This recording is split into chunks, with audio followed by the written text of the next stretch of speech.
All right, this is a tutorial for a mixed media artwork. And so what we're gonna do is use a variety of different media, including pencil and then watercolor, and then pencil crayons and markers, and maybe even something else on top of that. As always, we'll start with our source image. So I'm gonna do a maple leaf this time. So I've just Googled a maple leaf. I found a real one, not kind of a cartoony one.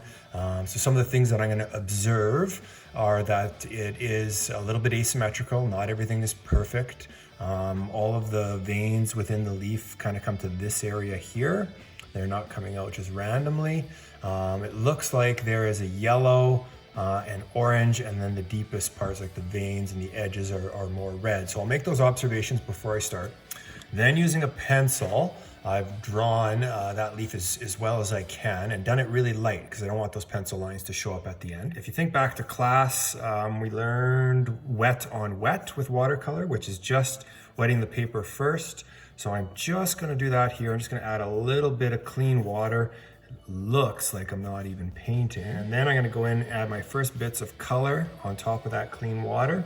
And because I'm not doing it on dry paper, that paint is going to have a bit of a soft edge. Think back to our watercolor lessons, and the key was layering. So I'm going to start with the lightest color, which in this case is yellow. I'm doing a couple layers of yellow. You can see me building it up here. You can barely see it.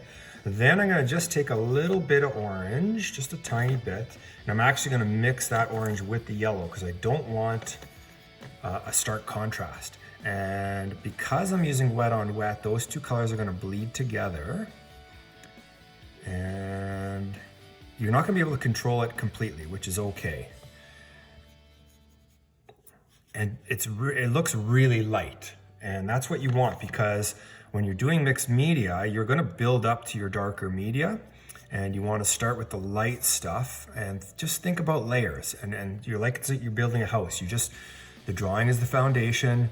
Now you're kind of roughing in some walls using 2x4s, and you're building it up step by step. You don't start by putting on the drywall or the stucco. Those are the last steps. The things that you can see on top are going to come at the very end. I'm going to go right on those edges and using just the tip of this paintbrush now. Don't worry if you splash it like this, or if it bleeds a little bit out of control. If you do make a big blunder with your watercolor, you could always take a piece of paper towel and remove a little bit if that's too red up there. And the key is that you don't want flat colors. So where it's bleeding together is a desirable effect. Don't try and over control that. Let a little bit of natural bleeding happen. It happens in nature. And we're gonna let it happen here on our artwork. There's gonna be a lot of variety and variations in here because it is a natural object. So I'm gonna just continue doing this.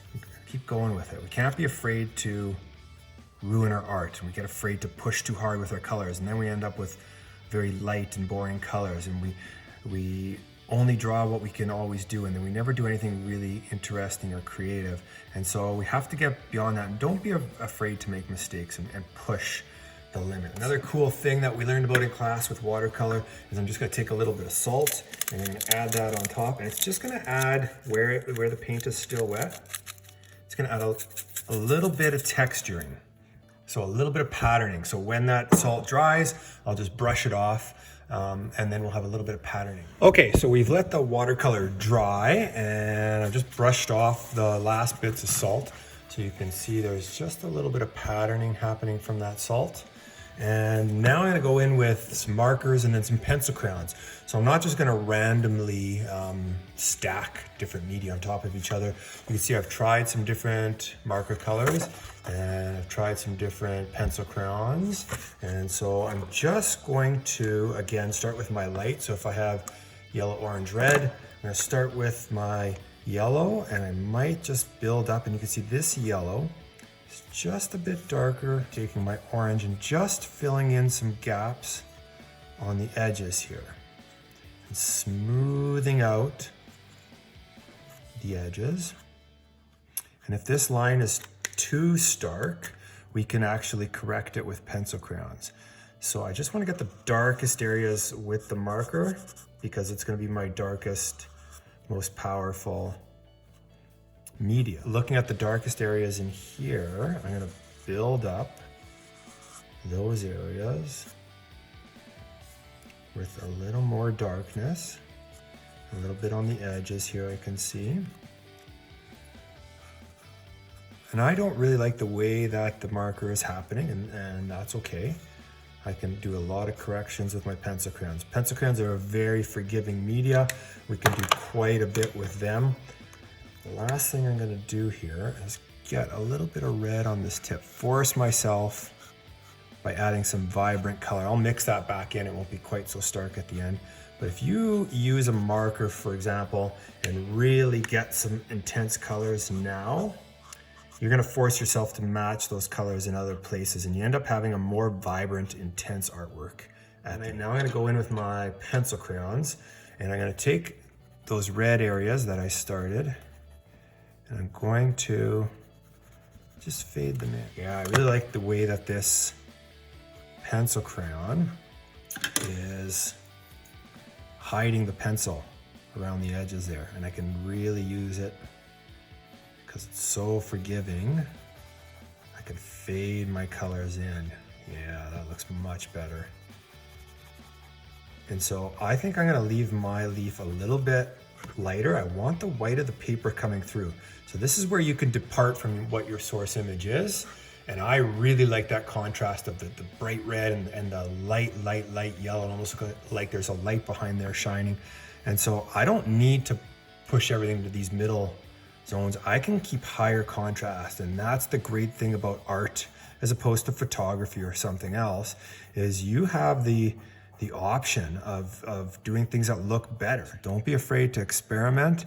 And I should say I'm experimenting here. But I do have lots of little pieces of paper where I'm trying stuff out, and I'll show you. Even while this was drying, I've been working on some different background ideas. So I thought maybe just a black one for contrast, that wasn't gonna work. Maybe some hatching in different color markers. I didn't really like that. And then I went back to a cool contrasting kind of splatter effect, and I like that. I think that would be a really strong contrast to the leaf. And so when I add that background into my good copy here, I might look like magic because you're seeing it one time on YouTube, but really I've worked through on my rough sketch and tried everything. Like that little more orange in there. I really like the way that that's coming on the edges. I'm not leaving an outline anywhere. I'm fading that outline, and I'm finding it easier to fade with the pencil crayon. And you'll see me working all around. So I'm fading the edges with the pencil crayon, then I go back in and I work this, and it's because when I have that a certain pencil crayon in my hand, I want it to be all over. I don't want one area to be really red and another area to be really orange. And so I tend to, I'm back with the red pencil crayon now. And so if I'm adding a little red here, I might go down here and add a little red for counterbalance. And so you can see it's all about layers, and that's something we learned about with watercolors and when we did pencil crayons, is that in art, layering is such a key. It's very rarely a one and done effect. Okay, so I might continue to keep going on here, and I can see I probably need more red, so I would slowly and surely bring up the red and continue to work this. Okay, and through the magic of the internet, you're seeing the final touches going on for the pencil crayon layer. So I did the red, I did the orange, and then like we learned in the pencil crayon demo, we always finish with our lightest color, and I'm pressing really hard and I'm using it to blend the other colors together. So I've left some whitish areas. I haven't, like my source image, I feel is too uniform in color. I thought having some contrast between the yellow and the red and the orange would be far more powerful. So again, I've left my source image for a little bit. I've kneaded it to draw the maple leaf correctly, but when it comes to coloring and stuff, that's where you can start to do a better job than what the image actually looks like. So now I've covered the whole thing. I've pressed really hard, the pencil crayons, the friction is melting the wax, so you're getting a really intense color. I much prefer the colors on here to the source image. I think even little choices I made, like bending the stem a little bit more here, just makes it a little more interesting. And go ahead and take all of those chances. And so what I would do now is I've decided, remember I tried this little source image or this sketch practicing here. And so now what I'm gonna do is I wanna put that onto there. And so I'll go back to my watercolors. Okay, so I have been doing quite a bit of watercolor in the background.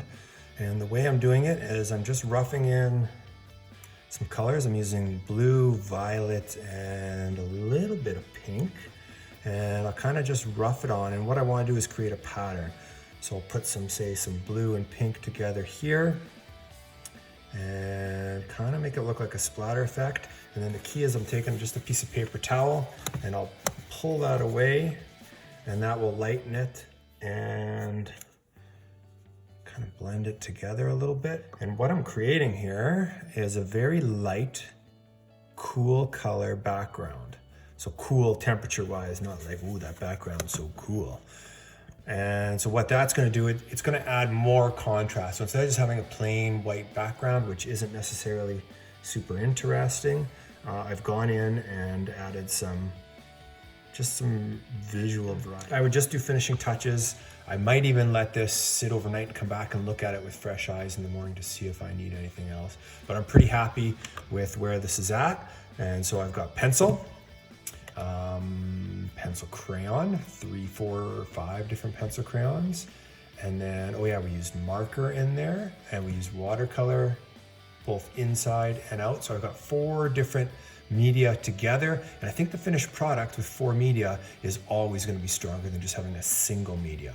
Perhaps just having 2, watercolor and marker, might be your answer. Or watercolor and marker with a bit of pencil crayon works really, really well. And so for this week's assignment, give it a try. Mix a couple things together, whatever you have at home, and don't be afraid to play and experiment and have fun.